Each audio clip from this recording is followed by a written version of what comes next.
Hi, my name is Martin Gurry.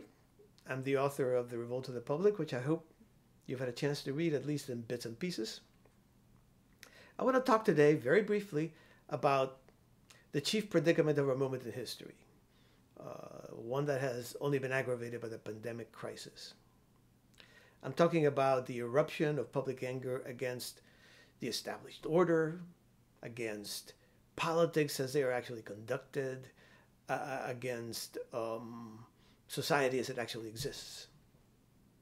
I'm talking about the alienation ordinary people feel from the institutions that organize modern life: government, media, universities like Johns Hopkins. I'm talking about a conflict that pits the public, those ordinary people, against the elites who manage those institutions. A conflict that is global and might as well be called pandemic. In 2019, last year, I counted at least 25 major street insurgencies. They took place on every continent: Hong Kong, Beirut, Bogota. But what was remarkable from an analyst's perspective was that these insurgencies struck in the poorest of countries, Sudan, but also in the wealthiest, France, in dictatorships like Algeria, but also in perfectly healthy democracies like Chile's. The revolt of the public is not just about economic deprivation. It's not just a cry for democracy. So, what's going on? Let me tell you a story with information as the protagonist.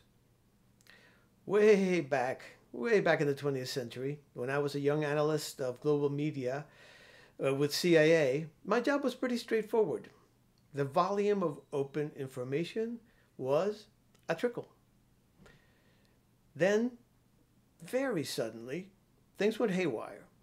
A digital earthquake propelled a tsunami of information in volumes that were unprecedented in human experience. And those are not just words.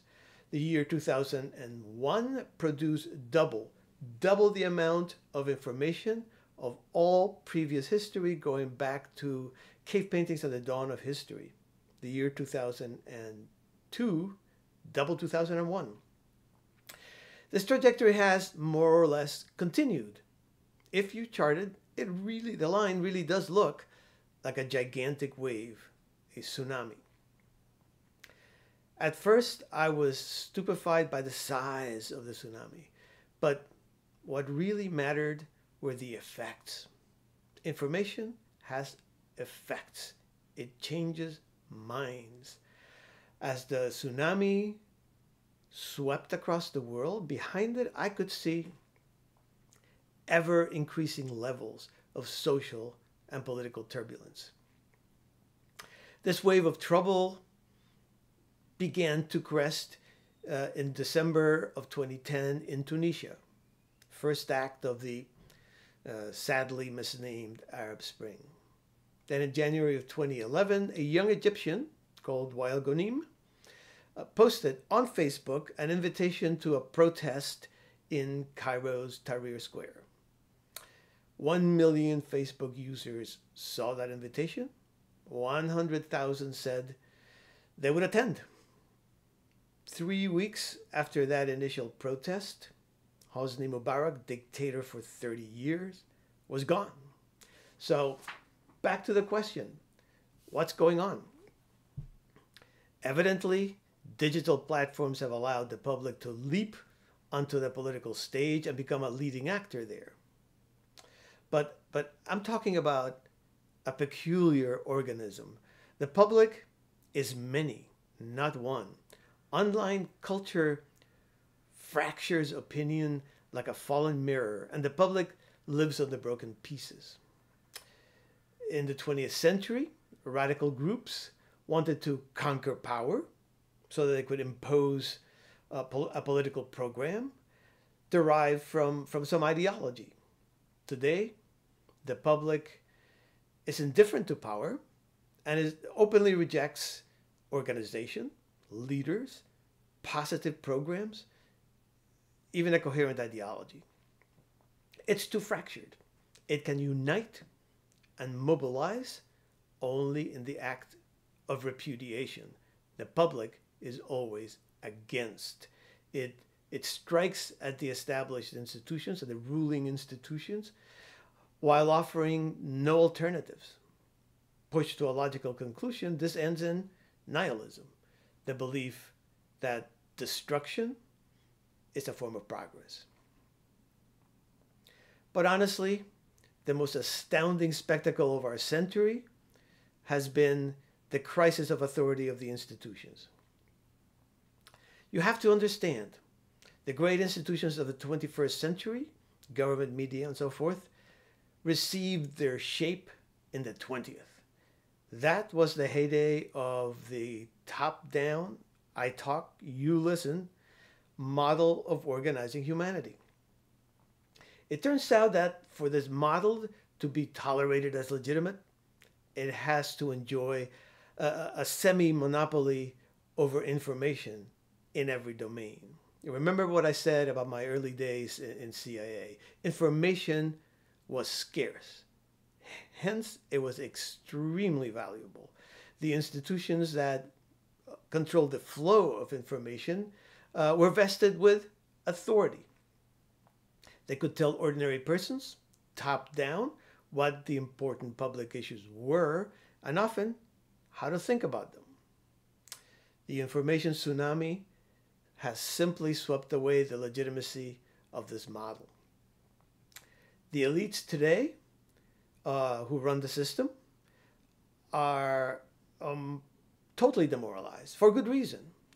They know that their every mistake, their every misjudgment, every failed perception, every failed prediction, every self-interested act, every sexual escapade will be exposed and talked about endlessly. Today, elite failure sets the information agenda. So, we have a public bent on repudiation to the edge of nihilism, and elites who are stuck in a reactionary dream. Their desperate hope is to somehow make it back to the 20th century. The decade that ended with all those insurgencies in 2019 also saw other manifestations of the conflict. One is the subject of your class, populism. The rise of politicians who exploit this hunger for repudiation for their own ends. I think Yasha would tell you that populists like Donald Trump or Boris Johnson are demagogues who manipulate a gullible public by means of, for example, fake news. And there's something to that. I incline to the opposite theory, though. Populists are a club in the hands of an angry public used to bash away at the institutions. If they are unwilling or unable to play this part, they are discarded, fake news or not. I think the revolt of the public is aimed at the hierarchical structure of modern government as such, in disregard of the political systems involved. I think the public moves online at the speed of light and can't understand why the elites remain so happily ensconced in their immobile pyramids. I also think that in the digital age, the government could clearly be flatter and faster, but also that the elites have absolutely no intention of allowing this to happen. That's how things stand at present in this weird period of induced political coma, the Great Lockdown. What effect will this extraordinary event have on the conflict? That's a good question that I keep asking myself. It could reinforce elite authority. After all, politicians are telling us to stay home and wash our hands. Myself, I believe that the appalling performance of the experts and the political class will accelerate the conflict, and that we may, in retrospect, look upon this crisis as an extinction event of the institutions. The good news is, first, nobody knows. I sure don't. Second, what happens next will be, to a great extent, up to us, up to you. That's all I have to say. Thank you. Good luck with your studies. This is Martin Gurry, signing off from Lockdown Central in Vienna, Virginia.